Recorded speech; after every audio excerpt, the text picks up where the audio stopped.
Chapter 21. The Emperor calls out to Elan. She inquires about the whereabouts of the children. The Emperor says that they are his kids as well. Elan asks what makes him think that. The Emperor knows so because the boy's eyes are a unique color like his. Elan declares that as the Emperor does not even love the children, she will take them back. The Emperor wakes up, ponders about love, and tries to remember how his mother used to love him. However, he does not remember. The children, sleeping beside the Emperor, wake up and frightened, call him the Demon King. The Emperor asks them to change out of their pajamas. The children love the new dresses he got them.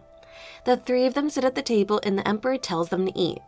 The children are suspicious of the Emperor. They think that the Demon King is trying to fatten them up so he can eat them later, much like the witch from the gingerbread house. The Emperor listens to their chatter and questions if all kids are like them. He suddenly remembers the time when he was also chatty as a child. His mother was ill and confined to bed, so he would always tell her stories filled with adventures whenever he went to meet her. She would always pat his head. The Emperor also patted Enril's head, but it soon converted to shaking his head. The children think that he is harassing Enril and is trying to crush his head. Enril says he's alright, but Leanne is suspicious as the Emperor used too much strength. The Emperor tries one more time with Leanne and pats her right. The Emperor tells them that they are going to live in the palace. He says that if they wish to live the way they want, they need to have immense power. After the death of the Emperor's mother, his father lost all interest in him. He wanted to live peacefully, but the Empress at that time would not allow him to live peacefully. She hated his mother and wanted to erase all traces of her. She sent him to a disciplinary center in the north. At the center, they brainwashed them and turned them into assassins.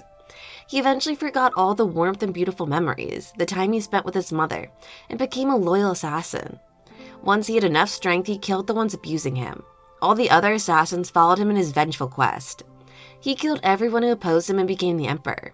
Everyone rejoiced, but he did not know what to feel. One day he saw Lan in the palace and inquired about her. His subordinate told him that she was a commoner who became a knight due to her skills. She reminded him of the spring flowers he saw with his mother. From that day onwards, he could not help but gaze at her. He became obsessed with her and coincidentally met her during the festival night.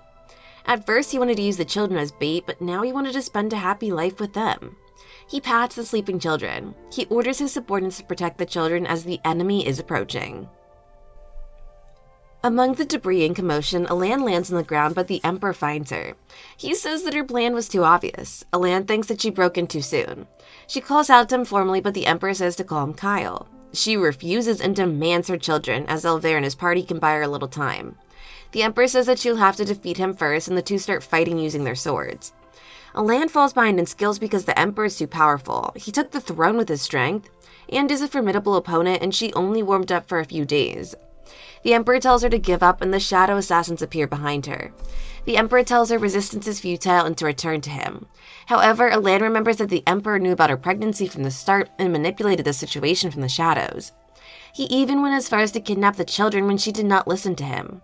Elan thinks that this behavior can never be called real love. If the Emperor knew what love was, he would not be doing this. He doesn't love her, but only wants to own her. She places the sword against her neck and demands for her children, or he will never ever see her again.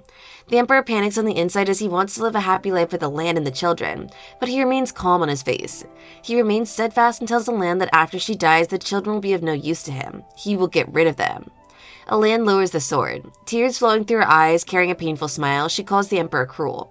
She even calls him Kyle. Watching this, the Emperor's heart throbs. He orders the shadow assassins to grab her and instructs them to restrain her so she cannot run away. The Emperor moves away from the scene, but his heart keeps throbbing. He does not understand this pain because he already obtained what he wanted. An assassin tells her to wear handcuffs that are adorned with jewels. She wants to see her children, but the assassin tells him that the only Emperor can permit that. Outside the Emperor's tent, he sees Leonhardt, but he avoids her gaze. In the tent, the Emperor picks her up and lies her down on the bed. He sits beside her with his back towards her. She ponders why he's not doing anything to her. She finds him attractive but scolds herself soon after thinking for that. She plans to escape by knocking off the Emperor, but soon remembers that the shadow assassins are still around and she does not know where her children are. The next morning, the Emperor invites her to breakfast. The meal is luxurious, so she is more at ease that the children are well fed. The Emperor asks about any inconveniences, but Elan tells him to mind his own business. Leonhard enters the tent and the Emperor tells him that he will be going back to the Empire, but will be leaving a few nights to deal with the rebels. He appoints Leonhard as the one in charge of those nights. Leonhard gets shocked and thinks that the Emperor wants to keep him away from Alan, but still remains calm and accepts the orders. The Emperor plans to get rid of Leonhard because he is not of any use now. He remembers how Leonhard pledged his loyalty to him to save his family. The Emperor also plans to lock Alan in the palace so she cannot run away. He thinks that doing this will make his anxiety disappear. Alver connects the dots and finds that the children belong to the Emperor. He tells his subordinate to investigate Alan when another subordinate calls him Prince Alver. He tells him to call him by his name only. The subordinate tells him that the Emperor's forces are withdrawing. He tells him to gather everyone for a meeting and is happy that he will finally be able to avenge his country. Inside the carriage, the Emperor asks Alan if she's uncomfortable. She says that the handcuffs are uncomfortable. They say something other than that. She further wishes to not see the Emperor. The Emperor again says something other than that. She says she has no other complaint but that. He continues to work on a paper, and this makes Alan annoyed. She ponders why the Emperor did not approach her. That had given her a reason to hate him. She again scolds herself for thinking like that. It is like she loves him. They enter the Pakul Valley where the enemy ambushes them. Stones start falling from above. Alan jumps out of the carriage on a horse. She finds the carriage of her children. She tells them to hold her hand and jump. Leanne hesitates at first but then bravely jumps on the horse. Enril is scared. Leanne encourages him and he also jumps but is not able to catch Alan. Just as he's about to fall to the ground, the Emperor catches him and asks if he's alright.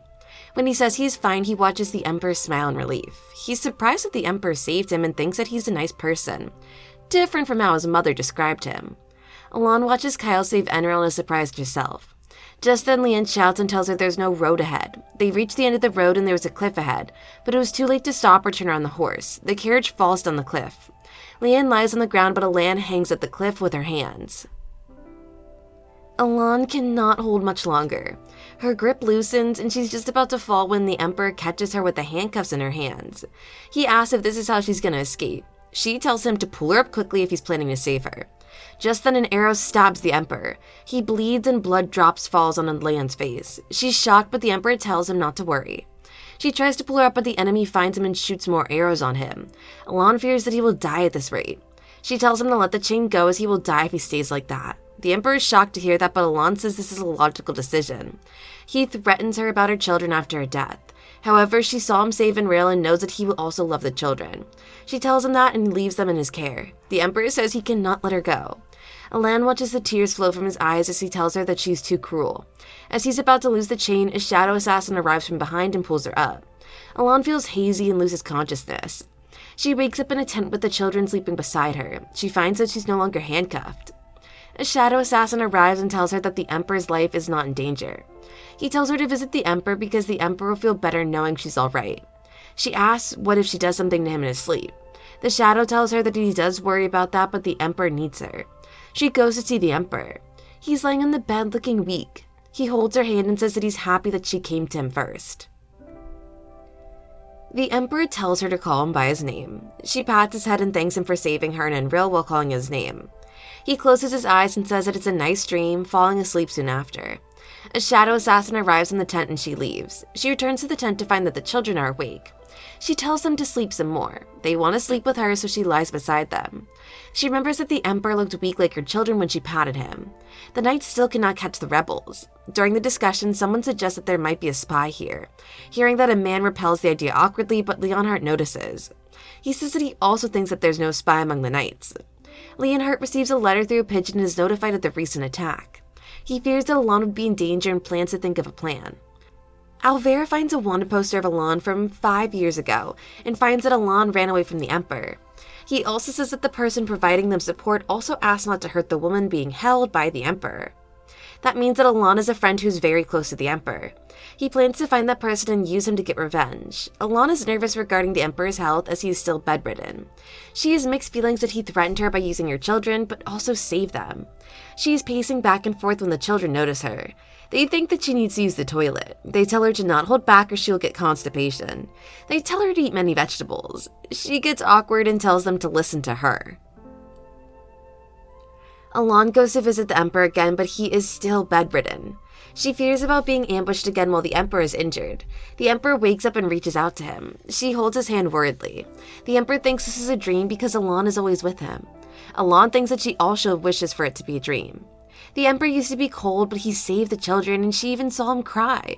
She wonders if he was capable of such affection, then why was he cruel to her up until now? She pats his head. The Emperor tells her that his mother used to pat him whenever he was sick. She would sit beside him and read to him. She would read stories of dragon slayers, treasure hunters, and many others. The Emperor says that he used to love reading when he was little. Elan is shocked to hear that. He tells her that when he got a new book, he was entertained for the whole day. However, this was in the past. Now swords suited him better than books. If he is weak now, everything will be taken from him. She returns to the children. She praises and hugs them. She is worried about another ambush while the Emperor is still bedridden. In the night, Elan wakes up from the commotion. They have been ambushed. A shadow assassin comes to take them to a safe place. However, she thinks they'll be more at risk if they stay with the Emperor. She does not know if the ambushers are Alvair and his men. The shadow assassin assures her that they will be safe. They go to the Emperor's tent. He is sitting and ordering his men. Enril asks about his health and wants to say thanks, but Lian beats him to it and says thank you to the Emperor. The Emperor smiles. The enemy finds the Emperor's tent. Elan asks the Emperor to give her a weapon. Thank you so much for watching. Please check out those other videos and make sure to subscribe and press that bell icon to know about our latest videos.